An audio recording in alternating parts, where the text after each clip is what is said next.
Alright, so this is going to be another movie review. This one's called Ecco, 1963. This is going to be another Italian Mondo flick. I have to admit this one is Mondo flicks that I've ever seen, and I have seen quite a few of them, as Adrian can attest to. It's narrated by George Sanders. It's intended to shock and titillate, and it does in a couple of parts when they go to Paris. For instance, the guy sticks needles in his neck, and there's another weird kind of Herschel Gordon Lewis kind of theater play type deal where they do gore on stage. That part kind of freaked me out too. The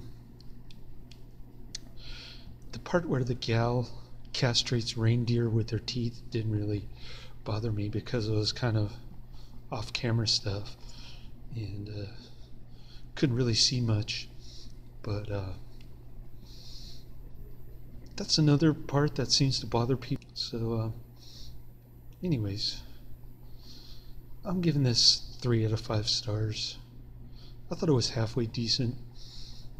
I'm not a big fan of Mondo, I have to admit. So you know, most of it is kind of meh, boring. It's got whale hunting and lesbian foo. Not too interesting. It's got burlesque here in San Francisco. Kind of a macho woman bending bars and tearing up phone books. That kind of thing.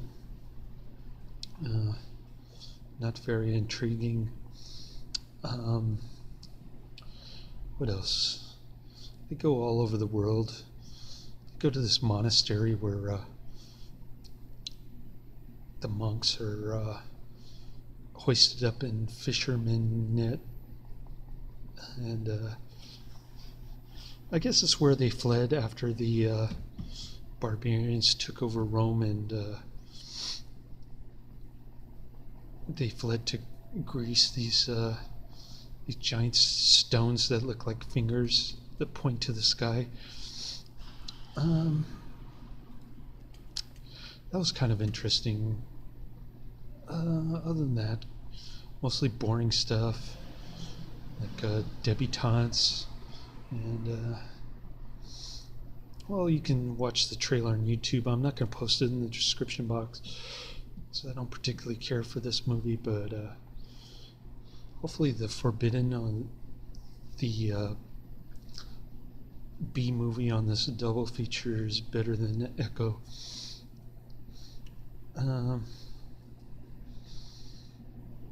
But I kind of doubt it. We'll see.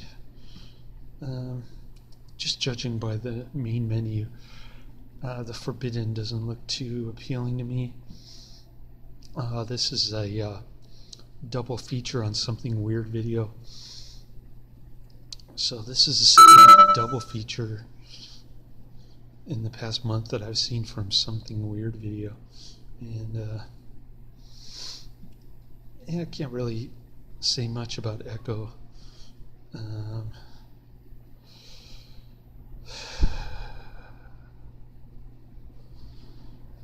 Don't really remember too much, honestly, even though I've been watching it most of it today.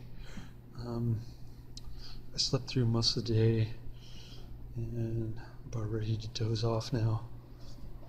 I drank the red line before I came to my graveyard shift, but starting to wear off already. So yeah, I'll be napping. The Thai girl who asked for an invitation letter, and then I asked for her information. Then she asked me for her her. Um, she asked me for my line ID, which I gave to her, and she's dilly-dallying again. So, par for the course. And then the lady from the Philippines, both from the same website, ThaiFlirting.com, she said she had to buy her passport, and then I didn't hear from her, and I kept bugging her too about it. So no word yet from her. She's dilly-dallying also. Story of my life. I get to see my son tomorrow. I got him Flashpoint, Born to Defense, and Heroes of the East. Two of them from the library. Born to Defense I got on Netflix. So yeah, I'm pretty stoked. I got a replacement DVD player, the Insignia. I don't know if you can see it there. Insignia.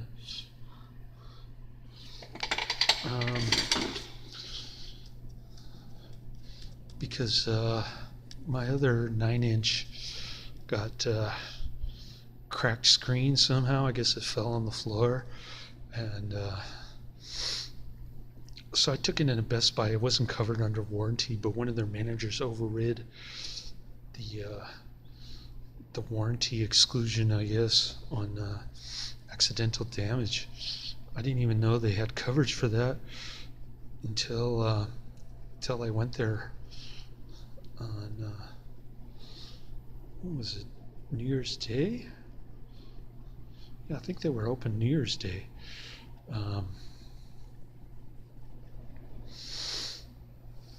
So they replaced it. They gave me a 10-inch instead of a 9-inch, and that was pretty cool.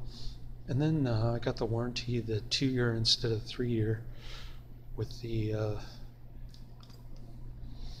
accidental coverage added to it. It was the same price as a 3-year, but it made sense to have better protection on there in case next time the manager won't override. So that was pretty cool. I'm happy with it. And that's about it. What else can I say about Ecco? Oh, there's kind of a little hotel in Africa where Queen Elizabeth got married, supposedly, or she became queen there or something. And the hunters get to look at the animals from high up top, and the monkeys climb up there to grab food from them. What else can I say? Maybe if I looked at the sleeve, I can remember some of the stuff. Let's see. Here it is. Okay, what else we got here? There's a stripper in Paris. She's kind of a burlesque dancer, though. I don't think it's in Paris. I think it's somewhere else in France, though. So we got... okay, we got the Swedish voyeurs.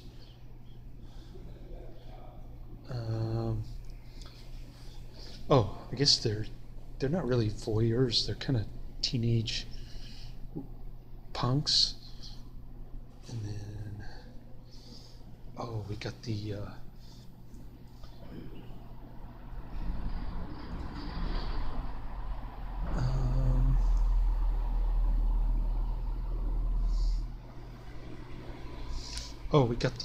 Japanese guys who climb on top of each other to grab a piece of paper so they can give it to the Buddhist priest.